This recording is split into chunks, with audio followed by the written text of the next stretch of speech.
Sejak lama, sudah jadi rahasia umum kalau Amerika suka sekali mencampuri urusan dalam negeri negara lain. Mereka bahkan membentuk badan yang khusus memperhatikan perkembangan politik di negara orang. Siapa para tokoh-tokohnya, termasuk memetakan kemungkinan konflik di negara itu yang bisa mereka pakai suatu waktu. Jadi bisa dibilang, di mana ada Amerika, di sanalah potensi konflik akan terus dipelihara. Kita ingat di tahun 65, peran Amerika sangat besar terhadap konflik di Indonesia. Mereka susah sekali masuk ke Indonesia karena presiden pertama kita Soekarno menentang keberadaan pasukan-pasukan asing di negeri ini. Slogan Soekarno yang terkenal, Inggris kita linggis, Amerika kita setrika, yang dia keluarkan saat sidang PBB di Januari tahun 65 sekaligus menarik Indonesia keluar dari PBB. Dan sesudah itu, seperti kita tahu, Oktober tahun 65 terjadilah peristiwa besar yang diperkirakan memakan nyawa 1 juta orang yang dikenal dengan Gerakan 30 September Partai Komunis Indonesia. Soekarno kemudian jatuh dan Soeharto naik menjadi presiden berikutnya. 2 tahun kemudian keluarlah kontrak karya pengelolaan tambang emas oleh perusahaan Amerika yang kita kenal dengan nama Freeport. Itu adalah negosiasi terbaik Soeharto dengan Amerika. Karena dia tidak ingin pangkalan militer Amerika ada di Indonesia. Karena itu akan memicu keributan lain yang lebih besar nantinya.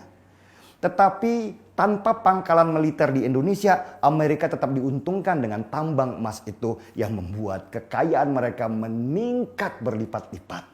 Kita berpuluh-puluh tahun hanya menikmati kurang dari 10% hasil tambang. Itu pun kalau dibilang ada keuntungan. Kalau nggak ada, ya manyun aja. Dan sesudah kemenangan di Perang Dunia Kedua itu, Amerika meluaskan wilayah pangkalan militernya ke seluruh dunia. Gratis? Oh, tentu tidak. Semua pasti ada biayanya. Kalau enggak ditukar dengan pengelolaan tambang, ya negara yang ditempati pangkalan militer harus bayar biaya keamanan setiap tahunnya. Pangkalan militer itulah salah satu pendapatan besar Amerika, karena di sanalah mereka mengatur strategi besarnya untuk negara yang mereka tempati. Indonesia adalah sedikit negara yang menolak Amerika menempatkan pangkalan militernya. Dan bagi Amerika itu sebenarnya suatu kesalahan. Apalagi di tengah perebutan gelar negara superpower dengan beberapa negara besar. Sebelum Uni Soviet runtuh, merekalah lawan terbesar Amerika untuk berebut pengaruh ke seluruh dunia. Masa itu, sebelum Uni Soviet akhirnya runtuh dan menjadi hanya Rusia saja, kedua negara besar itu terlibat dalam perang yang disebut Perang Dingin.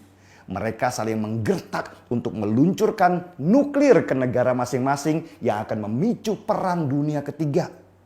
Untunglah nggak terjadi karena tidak ada satupun di antara mereka yang mau dituduh sebagai pihak pertama yang menyulut Perang Dunia. Waktu pun bergerak, Uni Soviet hancur dan sekarang perangnya sudah bukan lagi perang ideologi, tetapi sudah berkembang ke arah era perang ekonomi. Dan tanpa Amerika juga dunia sadari, Cina membangun negaranya diam-diam dengan tangan besi. Dan mereka akhirnya menjadi negara superpower baru dengan tingkat pertumbuhan ekonomi yang sangat tinggi karena didukung oleh jumlah penduduknya yang sangat banyak. 1,3 miliar jiwa di sana. Cina pun dengan kekayaannya menjadi sangat ekspansif, menyebar kemana-mana ke negara-negara yang tadinya menjadi pendukung Amerika. Negara-negara berkembang itu pun sekarang melirik ke Cina karena Cina ternyata lebih bisa diajak bicara dalam masalah ekonomi daripada Amerika. Kalau Amerika gayanya preman dengan mengeruk kekayaan mereka terus dan meninggalkan jejak berdarah di tempat mereka tinggal, kalau Cina lebih royal mengeluarkan duitnya untuk pembangunan ekonomi. Beberapa negara Afrika yang dulu terpuruk seperti Ethiopia dan Rwanda yang dulu hancur karena kelaparan dan kejahatan, sekarang pelan-pelan bisa memakmurkan dirinya. Negara di Timur Tengah seperti Saudi Arabia pun mulai melirik ke Cina dan berteman dengan mereka. Amerika punya musuh baru bernama Cina.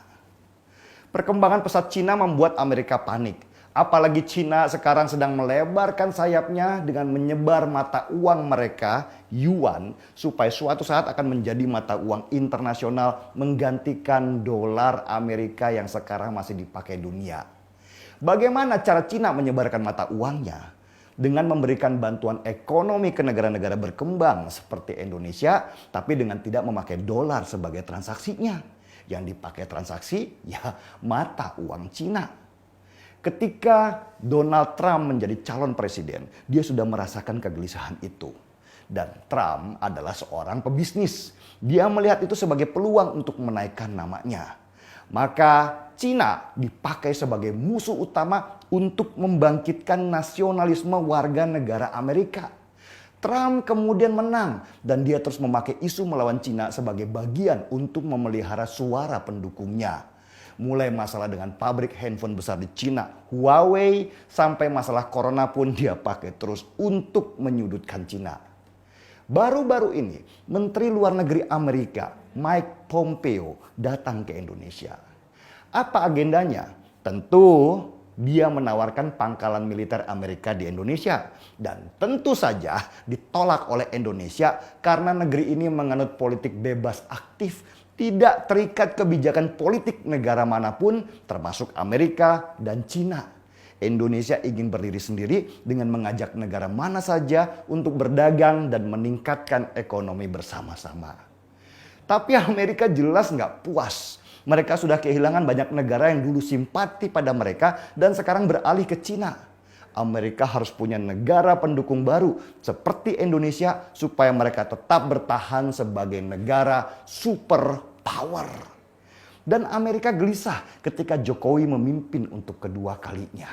Jokowi membuka luas hubungan perdagangan dengan Cina dan ini alarm buat Amerika. Maka ditiupkanlah isu-isu anti Cina di Indonesia. Lewat siapa isu itu ditiupkan? Ya lewat siapa lagi kalau bukan lewat partai oposisi, para pengusaha Orde Baru yang tersingkir, dan para kadrun yang butuh legitimasi. Hubungan Amerika dengan para kelompok agamis ini sebenarnya bukan hubungan baru. Mereka memulai hubungan itu waktu perang melawan Uni Soviet di Afghanistan. Karena sudah tidak punya biaya untuk menggerakkan pasukan di sana, Amerika kemudian membiayai para mujahidin dengan dasar membela negerinya. Uni Soviet kewalahan dan kalah perang. Amerika lalu punya ide baru untuk menguasai sebuah negara dengan modal kecil dan keuntungan yang besar. Caranya, ya biayai saja kelompok-kelompok radikal agama di negara masing-masing.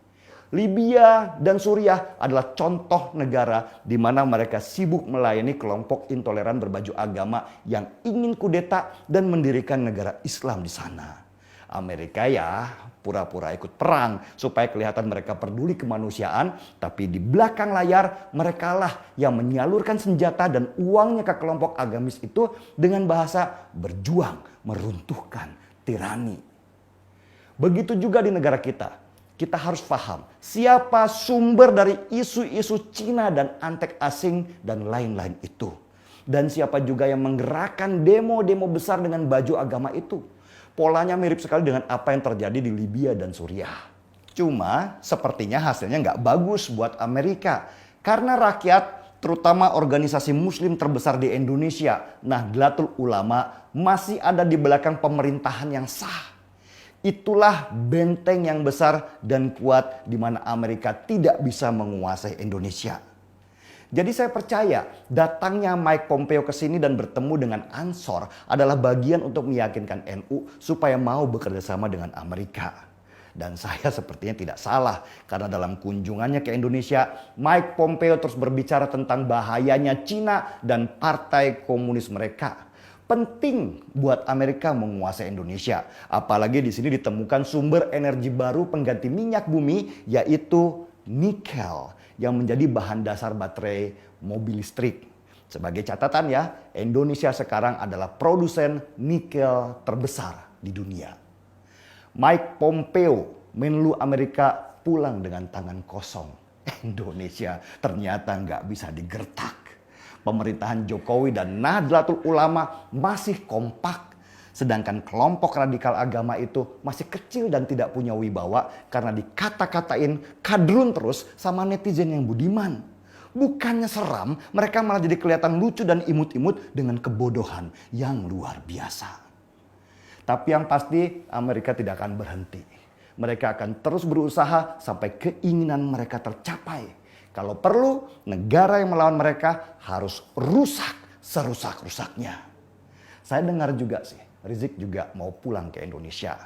Apakah ini bagian dari strategi Amerika karena gagal merayu pemerintah Indonesia dan Nahdlatul Ulama? Bisa jadi, karena polanya mirip dan tidak berubah dengan apa yang terjadi di beberapa negara di Timur Tengah seperti Suriah. Kalau nggak bisa diajak berteman, ayo kita hajar saja Indonesia. Begitu mungkin yang ada di pikiran mereka. Situasi makin menarik kawan dan mungkin akan makin panas karena Cina juga bisa jadi tidak tinggal diam ketika Amerika memaksakan kehendaknya di negeri ini. Indonesia bisa jadi medan pertempuran dari kedua negara besar itu dan mereka sudah pasti tidak akan menurunkan pasukannya di sini. Lebih mudah dan murah membuat perang saudara supaya sesama kita akan saling menghancurkan dan ketika sudah hancur mereka akan masuk ke sini sebagai pahlawan. Kita harus waspada. Seruput kopinya.